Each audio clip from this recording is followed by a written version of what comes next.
Pat Byrne. It runs loose to Brendan Murphy. King. And almost a chance coming in the last 8 minutes, but it's another corner.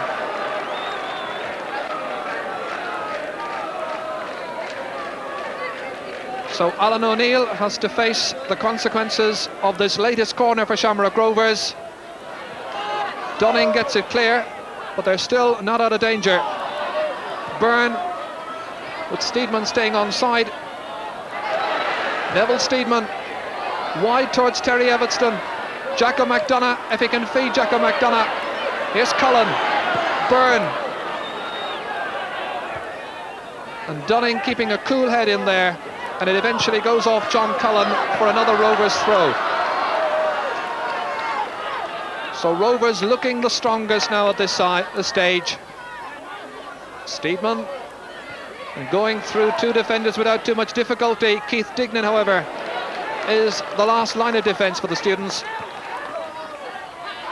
Byrne. Neville. And Moran belting it clear up as far as Frank Devlin. And a push that time by Noel King on Keith Dignan gives UCD the free, which they will gratefully accept with just 6 minutes to go. UCD, who began the campaign, well, you could have got them from anything from 18-1 to 25-1, and before today's final they were still being quoted at 4-1. Rovers the hottest favourites for years indeed, as Alan Campbell chases in after this one.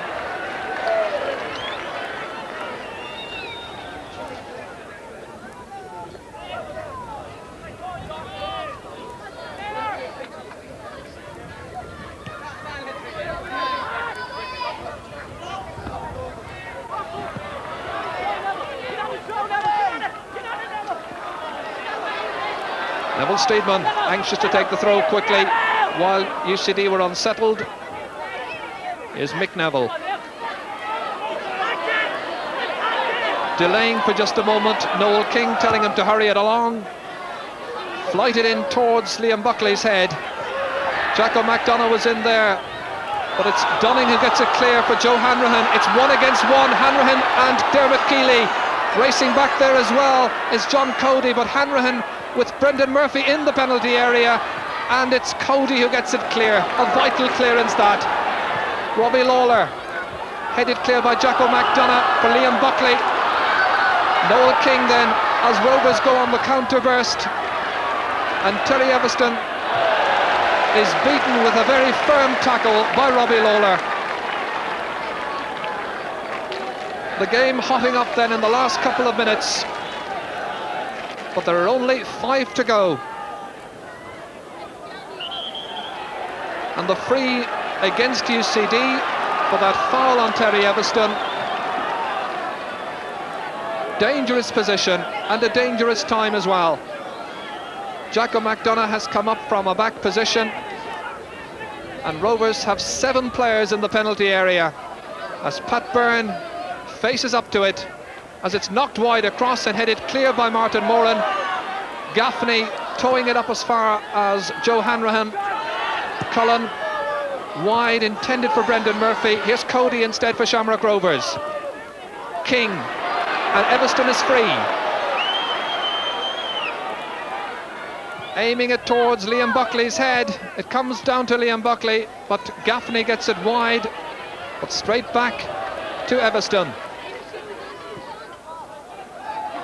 3.5 minutes remaining. And that's the scoreline. Shamrock Rovers 0, UCD 0. King. McDonough getting it from Byrne. Jacko McDonough having one of just a number of chances that Rovers have had this afternoon, certainly in the second half. Their clear-cut chances at goal have really been restricted.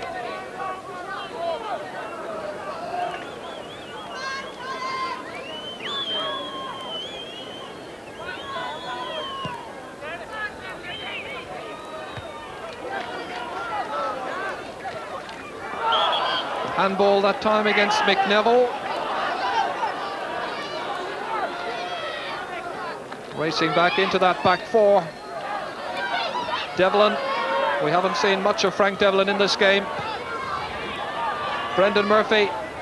A moment's hesitation and Cody gets it down. King loses it to Gaffney.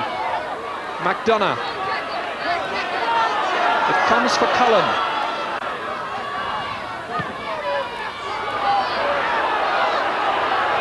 Neville. Helped on by Campbell, and Robbie Lawler seeks the security of his goalkeeper.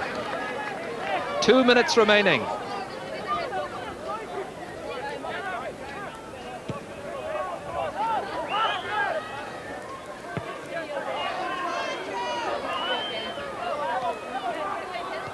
Byrne giving it to Campbell and getting the return. Everston beaten by Paddy Dunning.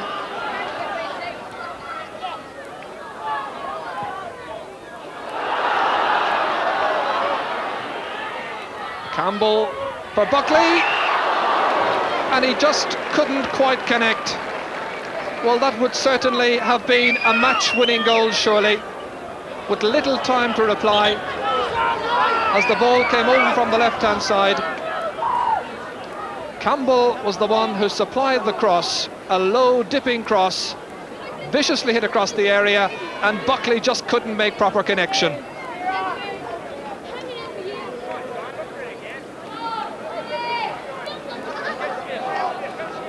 Meanwhile, we have another defender who is in need of attention from the UCD trainer.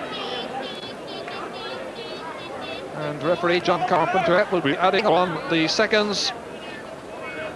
And it's Ken O'Doherty, who's been in the wars before, picking himself off the ground for the last, well, officially 30 seconds of play.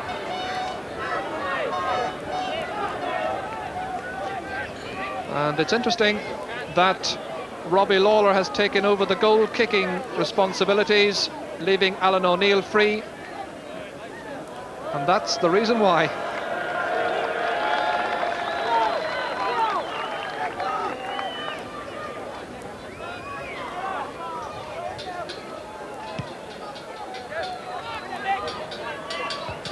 Neville. Pat Byrne wide for Terry Everston. Cody.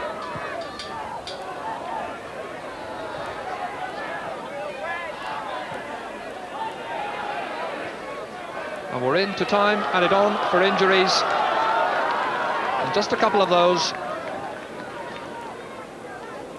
So a match that looks like it won't be resolved this afternoon, or will it? Pat Byrne, Steedman.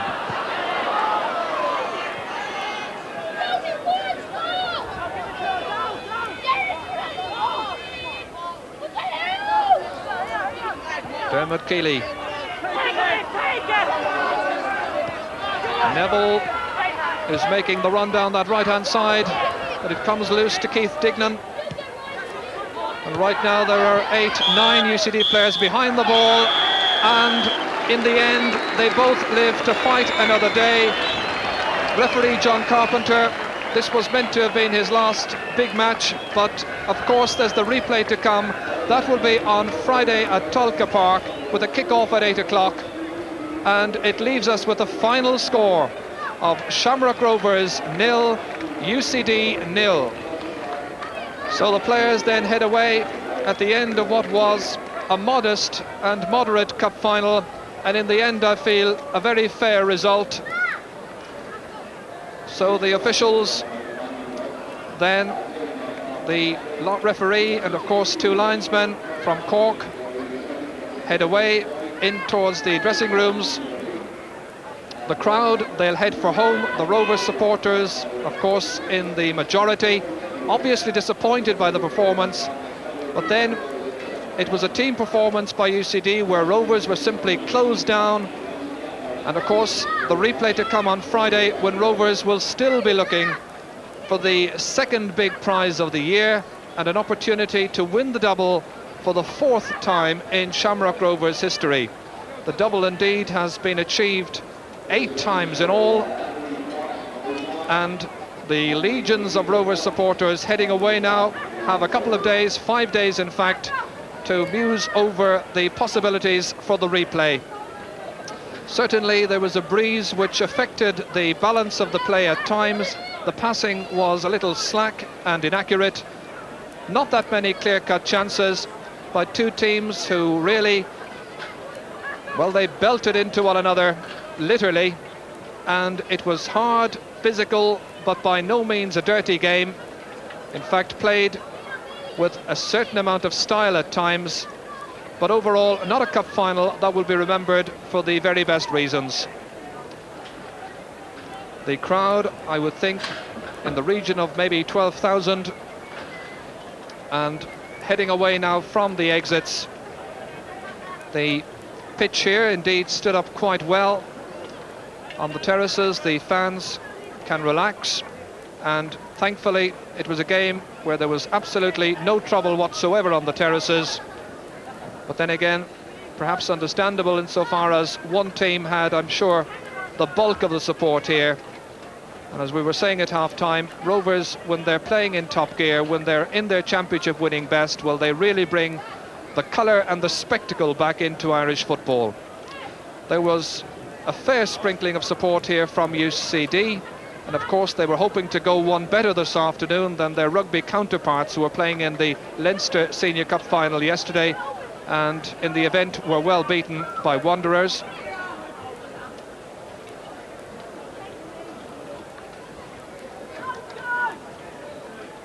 And of course the sky still lovely and blue at the end of a week of perfect sunshine, and the floodlighting which is used during the winter and which is used in international matches, well up to international standards indeed, and the stadium generally, which has looked very good this afternoon.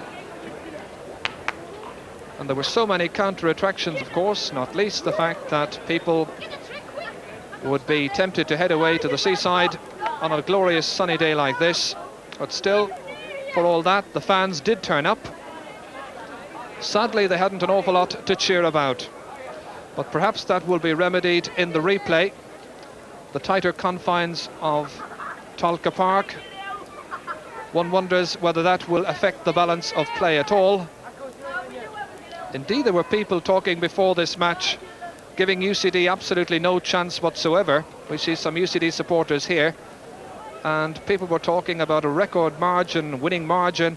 And of course the biggest winning margin in a cup final ever has been just 3 goals, and that's been the biggest winning margin as we watch the UCD flag coming down, being lowered, but the UCD colours of course still flying high, still very much in contention. The last time that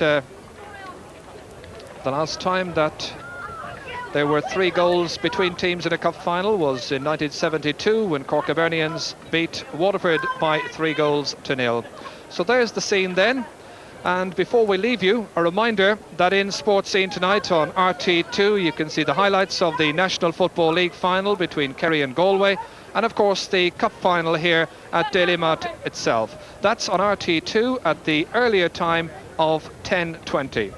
But for now, we'll leave you with the final score in the Bulmers Cup final of 1984, which was Shamrock Rovers 0, UCD 0. From all of us here at Dalymount Park, it's bye-bye for now.